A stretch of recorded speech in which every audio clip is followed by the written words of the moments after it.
One I hope आप सब लोग बहुत अच्छे से होंगे। तो जैसे कि आपको, अगर आपने इससे पहले जो मेरे लेक्चर्स देखे होंगे पॉलिटिकल, जो आपकी ये पॉलिटिकल थ्योरी है इसके ऊपर, इसका जो पहला टॉपिक है वो मैंने आपको कराना स्टार्ट करा था। बट फिर कुछ टाइम के बाद मैं नहीं अपलोड कर पाई ये चैप्टर, तो इसके कुछ जो पार्ट्स थे वो रह रहे थे। तो आज मैंने सोचा कि मैं आपको आज इसका जो बाकी के कुछ पार्ट्स हैं वो उसमें से कुछ कराने की कोशिश करती हूँ, क्योंकि जैसे कि आपको पता है ये बहुत ज़्यादा लंबा होता है, तो इसीलिए इसमें वीडियो भी थोड़ी लंबी चली जाती है। तो इसीलिए मैं आधा कोशिश करूँगी आज कंप्लीट करने की। तो और जैसे कि अभी आपके एग्ज़ाम्स भी आ रहे हैं, तो हो सकता है आपको ये टॉपिक नहीं समझ आया हो, तो इसीलिए मैं थोड़ी अपनी तरफ से कोशिश करूँगी कि आपको ये समझा पाऊँ ये टॉपिक, क्योंकि ये टॉपिक थोड़ा सा डिफ़िकल्ट है समझने के हिसाब से। थोड़ा इसको समझना और याद रखना थोड़ा सा डिफ़िकल्ट है। बट आई होप मैं थोड़ी सी आपको सिंपल इसकी ये जो इसकी एक जो सिंपल सी आपको सिंपल तरीके से समझाने की कोशिश करूँगी। और मेरी ये उम्मीद रहेगी कि आपको मैं समझा पाऊँ ये, ठीक है, थोड़ा बहुत। तो इससे पहले मैंने आपको वेरियस फॉर्म्स ऑफ स्टेट जो था ये मैंने करा दिया था। तो आज हम करेंगे पॉलिटिक्स एज अ वोकेशन, ठीक है, तो इसके बारे में हम बात करेंगे। तो अगर हम पॉलिटिक्स एज अ वोकेशन की बात करें, तो इसमें सबसे पहले क्या बोलता है, the point brings us back to Weber and his already quoted lecture. तो वेबर जो हैं, इससे पहले मैंने वेबर के बारे में आपको बताया था, तो उन्होंने इस पे जो है पॉलिटिक्स पे बहुत सारे उन्होंने अपने लेक्चर्स दिए हैं। तो उसी में से एक जो लेक्चर है वो ये उस लेक्चर में ये बताते हैं कि जिसका ये उस लेक्चर में पॉलिटिक्स एज अ वोकेशन उसको नाम देते हैं, ठीक है। तो इसको ये पॉलिटिक्स एज अ वोकेशन एक इन्होंने कोट जो दिया था, उस कोट को डिफाइन करने के लिए जो उसका बेसिक जो थीम थी वो यही थी, politics as vocation. After arguing that politics is concerned above all with the central political association, the state, Weber continued by maintaining that a definition of the state could not be given in terms of the task which it undertakes or the ends it pursues.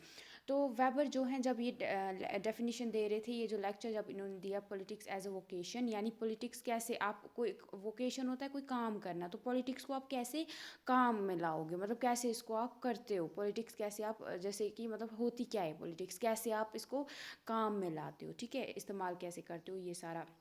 तो फिर ये argue करते हैं कि जो politics है, ये जो पॉलिटिक्स जो आपकी पॉलिटिक्स है ये किसके साथ एसोसिएटेड होती है, स्टेट के साथ। जो स्टेट है वो पॉलिटिक्स का जो है मेन ये होता है, ठीक है, मतलब मेन पार्ट होता है, सेंट्रल। ये इन दोनों की बहुत अहमियत एसोसिएशन होती है, मतलब बहुत इंपॉर्टेंट एसोसिएशन होती है दोनों की। और जो ये मतलब, और इसको आप जो डेफिनीशन जो हमारे स्टेट की, इसको आप इसमें नहीं ऐसे नहीं बता सकते हो कि जो जो सिर्फ काम, क्योंकि जो स्टेट है, स्टेट एक बहुत लंबा डेफिनीशन है स्टेट की। स्टेट को आप ये नहीं बोल सकते हो ये जो काम किया ये स्टेट काम कर सकता है, इतना ये कर सकता, बल्कि स्टेट जो है, स्टेट बहुत सारी चीज़ें कर सकता है, जो कि आप उसको स्टेट को एक ही चीज़ को आप स्टेट नहीं बोल सकते हो, ठीक है, किसी एक जो काम वो करेगा उसको आप स्टेट नहीं बोल सकते हो। या वो जो काम ख़त्म करेगा, जो करने की कोशिश करेगा, जो काम उसके अंडर होंगे उनके बेसिस पे आप स्टेट को डिफाइन नहीं कर सकते हो।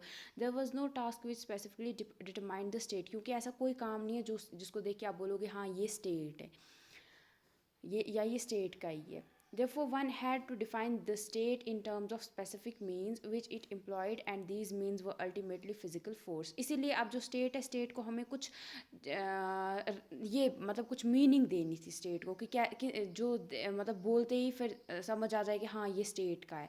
तो हमें कुछ उसको कुछ काम देने थे, मतलब जिनसे हम उसको ये कर पाते कि मतलब बोलते हाँ ये जो चीज़ें हैं वो स्टेट कर सकता है। क्योंकि पहले स्टेट, बहुत सारी स्टेट के अंदर चीज़ें आती हैं, तो पहले आप नहीं बोल सकते हो हाँ हाँ ये स्टेट, तब पहले इतनी एक डेफिनेशन नहीं थी। तो हमें अब देखना था कि कौन कौन से काम में, कुछ काम ऐसे जो सिर्फ स्टेट के हाथ में या स्टेट ज़्यादा यूज़ करता है, उसके बेसिस पे हम स्टेट को फिर एक पहचान दे सकते थे।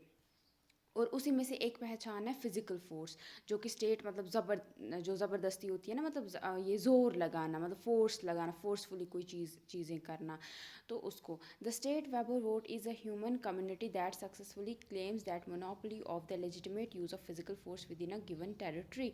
तो जो स्टेट हैं, ये स्टेट की डेफिनेशन वेबर ये देते हैं कि ये बहुत इंपॉर्टेंट डेफिनेशन है, ये आप याद रखना। ये बोलते हैं कि जो स्टेट है, ये एक स्टेट कैसे बनता है, स्टेट को चलाने वाले एक ह्यूमन कम्युनिटी ही होती है। जैसे कि हमारी गवर्नमेंट में, जैसे कि आपके प्राइम मिनिस्टर हो गए, प्रेसिडेंट हो गए, और आपके जो बाकी जो हमारे चला रहे हैं इस टाइम पे कंट्री को, चाहे लोकसभा है, राज्यसभा, लेजिस्लेचर, जुडिशरी, ये सारे इसमें आ जाते हैं, ठीक है।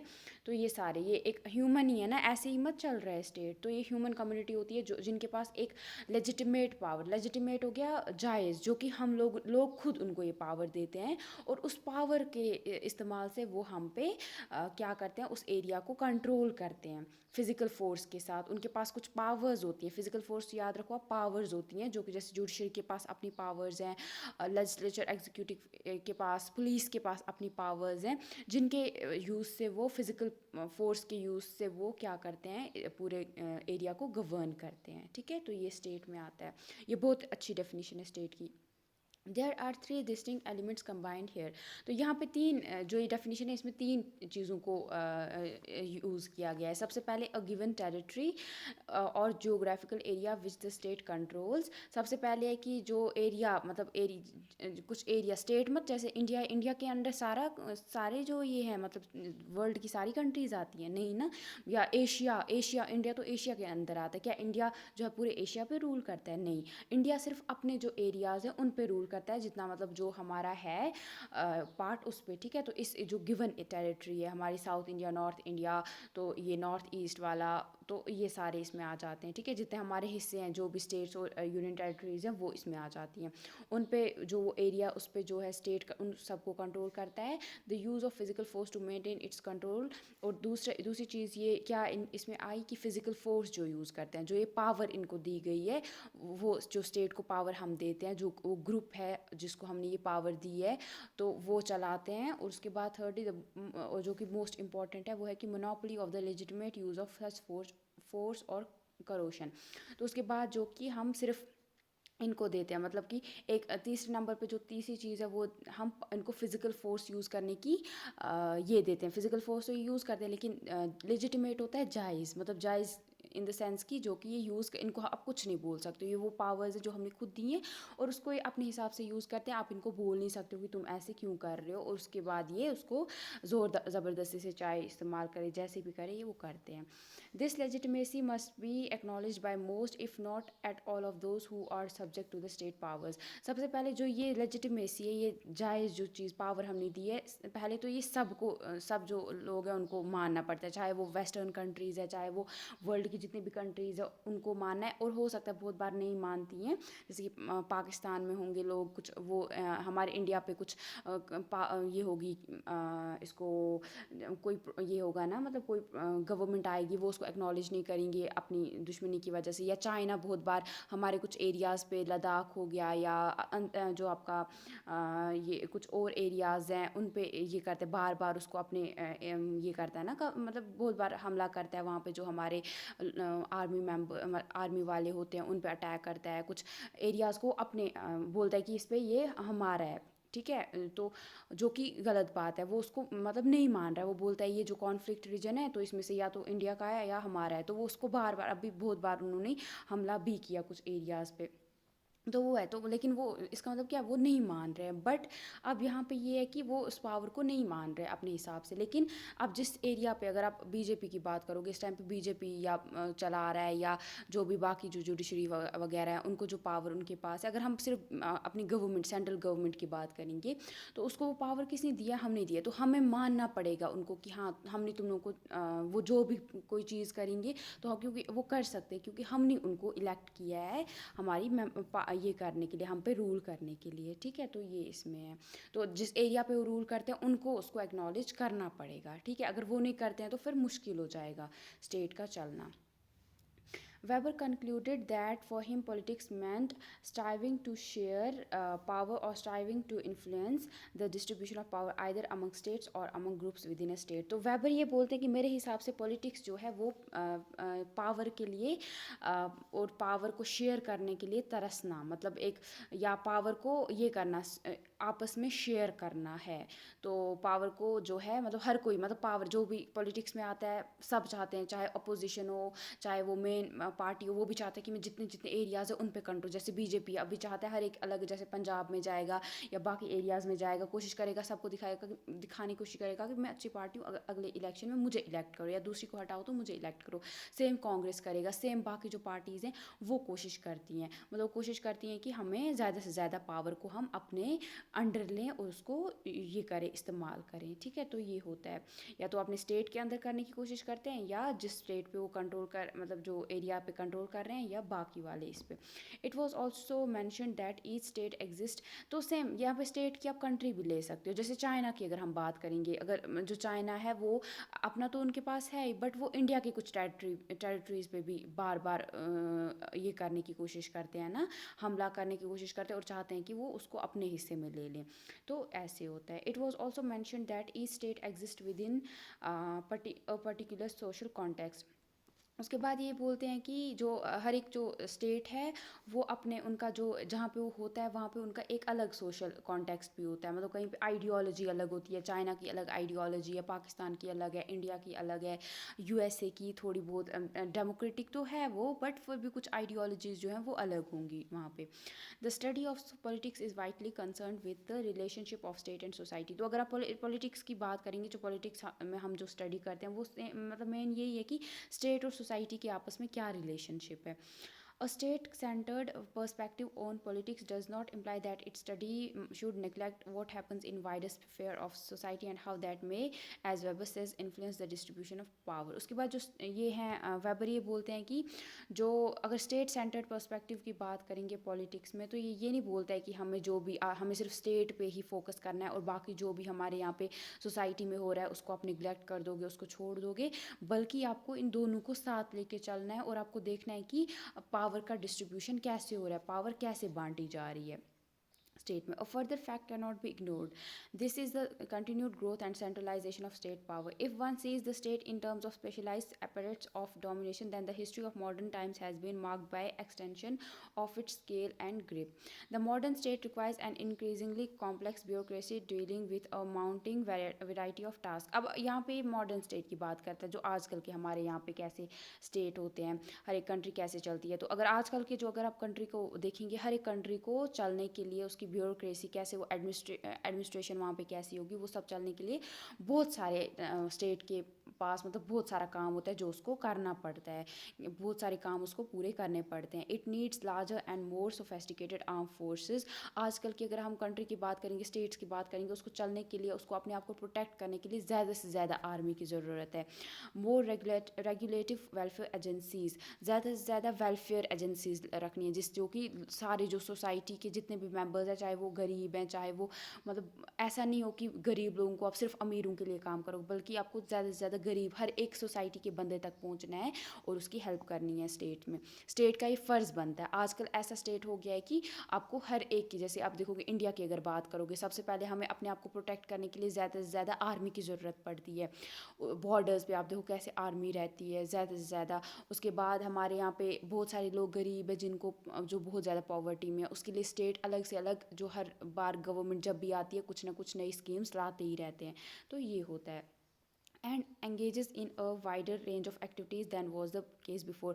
और ज़्यादा से ज़्यादा एक्टिविटीज़ में आजकल जो हमारे स्टेट्स हैं वो ये होते हैं, मतलब ज़्यादा से ज़्यादा एक्टिविटीज़ को करते हैं जो कि पहले नहीं होता था। आजकल आप देखोगे जैसे अभी क्वाड का चल रहा है, जो कि मतलब अलग अलग जो कंट्रीज़ हैं अपने मतलब ये बना रही है, ग्रुप्स बना रही है, जैसे नाटो था, या अभी जो ये अभी चल रहा है इसका, जैसे कि आप देखोगे रशिया और यूक्रेन का जो वॉर चल रहा है, किस पे चल रहा है, क्योंकि यूक्रेन रशिया को लगता था कि जो यूक्रेन है, लगता भी था कि सच भी है, तो वो जो नाटो है, क्योंकि है भी ऐसा वो नाटो को ज्वाइन करना चाह रहा था, तो जो रशिया को अच्छा नहीं लगा, क्योंकि रशिया को लगा कि मेरे पे फिर आगे जाके प्रॉब्लम हो जाएगी। जो कि आपको पता है पहले यूएसएसआर और जो अगर आप पॉलिटिक्स के स्टूडेंट हो आपने पढ़ा होगा 12th क्लास की जो एक बुक है उसमें कि इस पॉलिटिक्स की यूएसएसआर और यूएसए का क्या सीन था कोल्ड वॉर के टाइम पे, ठीक है।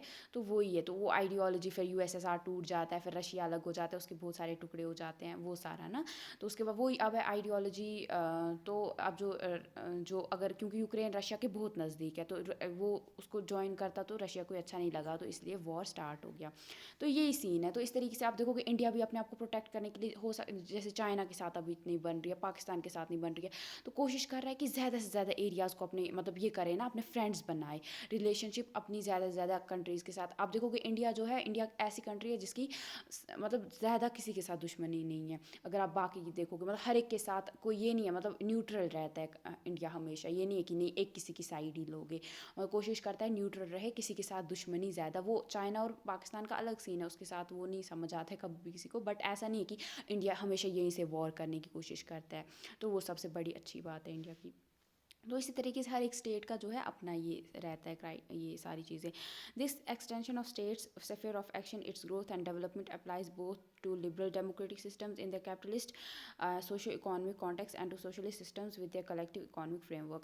तो ये जो पावर जो स्टेट के जो पावर्स जो एक्शन कितने चीज़ों पे स्टेट कंट्रोल करेगा, ये आप देखोगे हर एक स्टेट का अपने अपने हिसाब से अलग अलग है। जैसे अगर लिबरल डेमोक्रेटिक जो सोसाइटीज़ है, जैसे इंडिया आप यूएसए की बात करोगे, यहाँ पे लिबरल डेमोक्रेटिक सिस्टम है। तो यहाँ पे अपना जो है कैपिटलिस्टिक जो कैपिटलिस्ट जो सोशो इकोनॉमिक जो है यहाँ पे, मतलब जो डेमोक्रेटिक और लिबरल कंट्रीज़ होती हैं यहाँ पे ज़्यादा कैपिटलिस्ट आइडियोलॉजी होती है।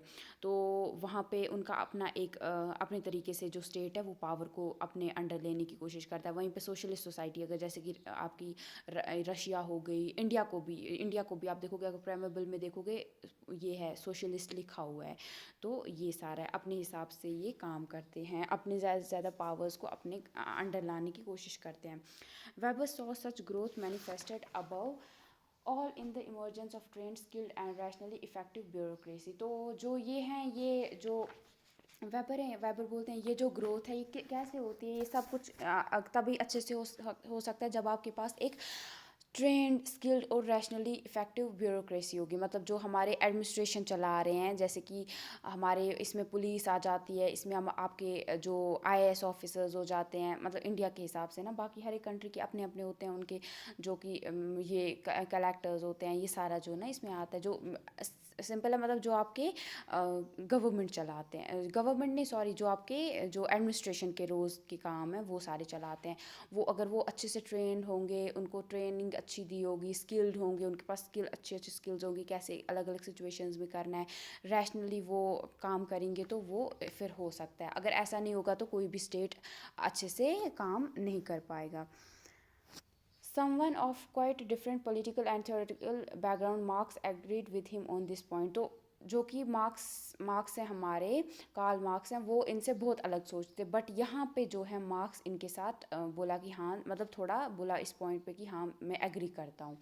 Marks wrote in the 18th Brumaire of Louis Bonaparte about the growth of state power in France। तो जो मार्क्स हैं वो 18 लिखते हैं क्या, ये 18th ब्रूमेयर ऑफ लुइस बोनापार्ट पे कि कैसे जो है आपके फ्रांस जो है, कैसे फ्रांस की जो पावर है वो कैसे बढ़ी। Which he saw typical of modern state, जो कि उसको लगा कि बिल्कुल जो जिस तरीके से फ्रांस पावर में आया उस टाइम पे, तो उसके बारे में इन्होंने लिखा था मार्क्स ने। तो इन्होंने बोला कि ये बिल्कुल जो मॉडर्न स्टेट है उसके साथ ये कर रहा है, बिल्कुल उसकी तरह है। He described how through socialism eventually the state would be abolished and society would govern itself without a specialized apparatus of repression। तो उसके साथ साथ ये बोलते हैं कि अगर वहीं पे अगर हम सोशलिज्म को सपोर्ट करते हैं कि जिस भी कंट्री में सोशलिज्म आएगा, तो उस देखो उस हिसाब से, क्योंकि सोशलिज्म को बहुत ज़्यादा सपोर्ट करते थे, तो ये बोलते जैसे सोशलिज्म किसी भी कंट्री में आएगा, जो वहाँ का स्टेट होगा, जो स्टेट में अगर सोशलिज्म होगा, तो कैसे जो ये मतलब जो सॉरी जो किसी भी कंट्री में अगर आप सोशलिज्म लाओगे तो जो स्टेट है वो ख़त्म हो जाएगा। ठीक है, स्टेट क्या, मैंने स्टेट आपको बोल, स्टेट है जो एक ये है, मतलब ग्रुप है जो स्टेट, मतलब जो पावर में जो लोग हैं ना वो मिल के फिर स्टेट बनाते हैं इनके यहाँ पे।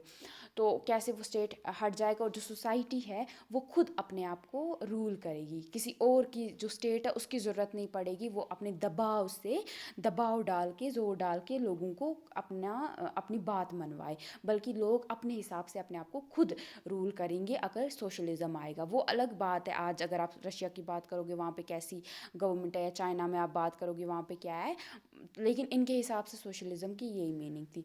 Weber on the contrary believe that socialism would need even more officials to administer a collective collectivised economy society. वहीं पे जो वेबर हैं वो क्या बोलते हैं, वेबर बोलते हैं कि सोशलिज्म अगर किसी कंट्री में आएगा उसके लिए आपको और से और ज़्यादा आपको ऑफिसर्स चाहिए, मतलब काम करने के लिए लोग चाहिए जो वहाँ की इकोनॉमी और सोसाइटी को अच्छे तरीके से संभाल पाएंगे। क्योंकि जो यहाँ पे जो सोशलिज्म होता है ना, वहाँ पे जितना भी पैसा वैसा वो स्टेट के पास होता है, कुछ वो जो ग्रुप है उसके पास, वो अपने हिसाब से सब में बराबर बांटता है, तो फिर ज़्यादा से ज़्यादा आपको चाहिए ना ऑफिशियल्स वो चीज़ करने के लिए। तो ये इनके हिसाब से ये था। तो ये टॉपिक हो गया आपका यहाँ पे कंप्लीट। आई होप ये आपको समझ आया होगा, बाकी मैं फिर धीरे धीरे बाकी भी आपको इसका कंप्लीट करा दूँगी। Thank you.